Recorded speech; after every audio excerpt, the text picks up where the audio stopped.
Sweet fancy Moses, I've finally finished a piece of furniture. It has been a while, so it's been a while since I've had a video. If you are new here, welcome to my channel. My name is BJ, my business is called Junked Up, and I am a furniture painter, creator, maker, DIY paint retailer. If you are returning, welcome back, my friends.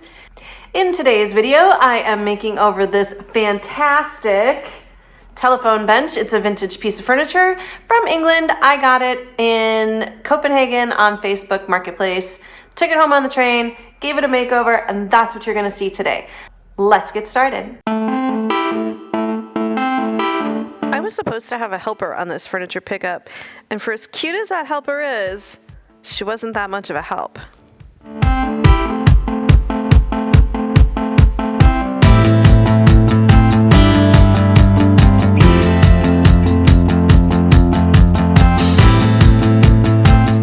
This was a great Facebook Marketplace find, and I love this bench. It was structurally sound, in good shape, just had a tired finish. First thing I did is I needed to clean it, and you can see why I needed to clean it. So I knew this bench was going to be a perfect candidate for a layered paint finish with a wet distress, which is one of my absolute favorite things to do. And I like to choose paint colors that maybe you wouldn't think of putting together.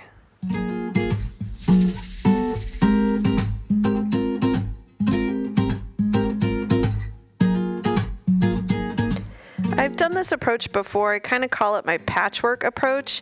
And so the first coat that goes on is two colors, in this case, Carnival Red and Salty Kiss. And I just kind of do it in a random patchwork. I ended up doing two coats. So this is me doing the first coat, and then I let it all dry, and then I went ahead and did the second coat. The second coat goes on a lot faster because the color placement is already there.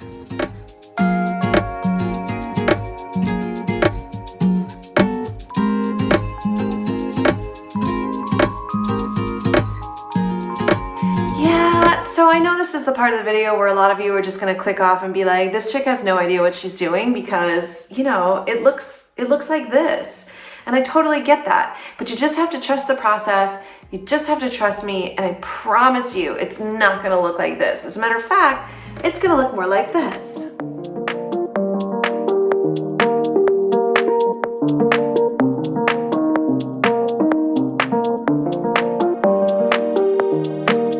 Layer, I chose Queen Bee, which is one of my favorite colors to use.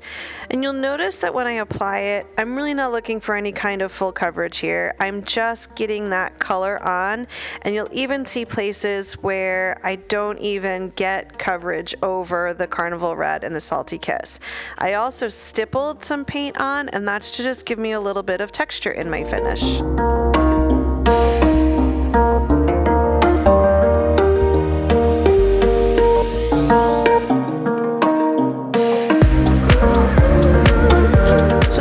Millinery was kind of my wild card color. I really wasn't sure how this was all going to come together. And to be honest with you, even when I got into the project and got towards the end, I still wasn't convinced that it was the right color choice. But stick with me, wait till I do the colored waxes, and then you can reserve judgment, because that's what I had to do.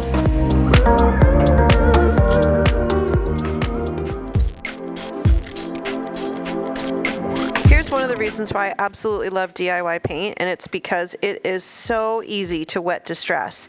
Because the paint reactivates with water, you can do this wet distress very easily. I just use a soft lint-free cloth, and I like to wet my cloth instead of wetting my furniture because I don't want to blend those colors together. I just want to take off to expose the layers.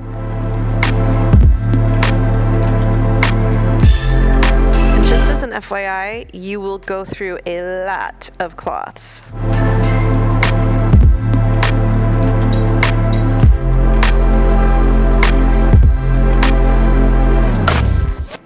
This was my first time using the DIY paint making powders.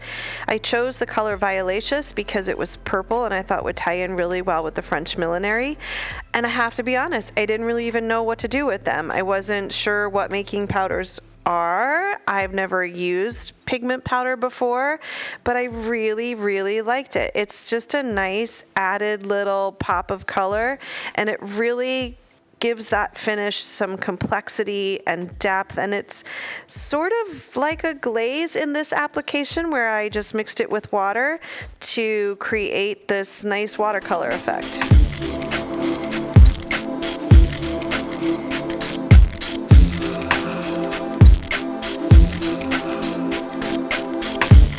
That is plain water in my spray bottle, and so after I put the making powder water concoction on, I just use some plain water in my mister to move some of that around.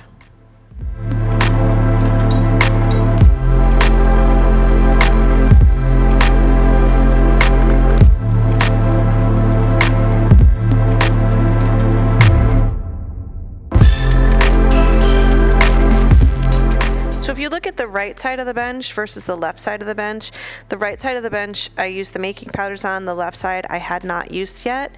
And you can kind of see the difference, how it's just a little bit more complex and just has a little bit more depth on the side where I used the making powder. And here you can see it in all of the details.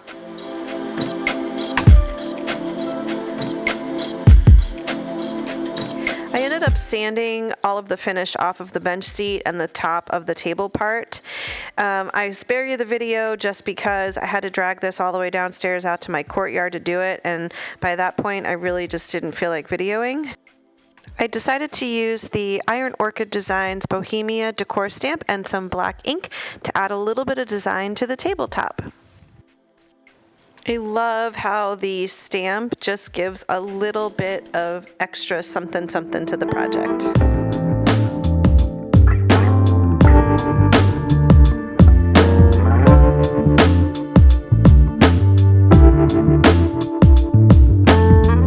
So here's where I feel like everything really starts to come together. I started with clear wax because in my mind I thought I was just going to black wax the entire project. So that's why I started with clear wax, because it's always best to use clear wax first before using the dark or the black wax, because that way you can really manipulate that dark or black wax. But I really decided to use white wax. I thought I needed to mellow out the colors just a little bit, and I was looking for something that was just a little softer, a little more subtle, and a little bit more neutral. So white wax really did that and really mellowed everything out.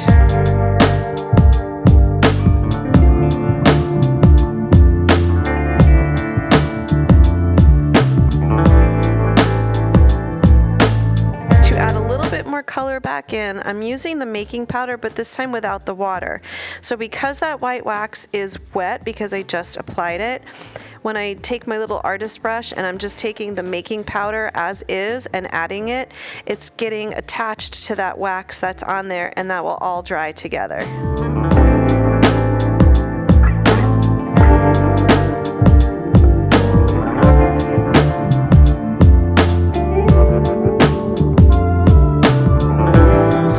For the black wax, I like to use black wax or dark wax to kind of create some shadows and some areas of grunge. I really concentrate on edges, corners, places where oil from your hands or from touching things would create a natural patina.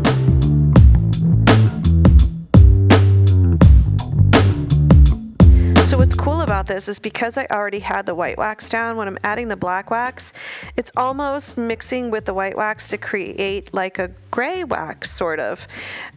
You'll notice that I add just a little bit, it's not a ton of black wax, and then I just use my brush to kind of lightly feather that in towards the center so I don't have any harsh lines.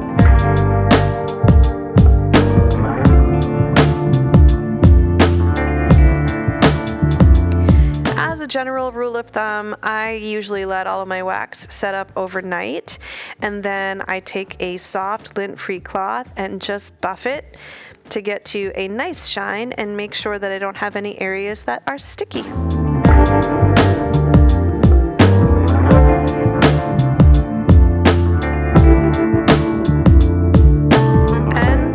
have it. So what started out as a patchwork of red and green has turned into this beautiful, complex finish with lots of depth and dimension and interest. I hope you enjoyed the video. Thank you so much for watching. Don't forget to hit the subscribe button if you're so inclined, or at the very least, just give me a little like on this one and leave me a comment. And if you have any questions at all, feel free to leave those in the comments below. Thanks again for watching, you guys. I will see you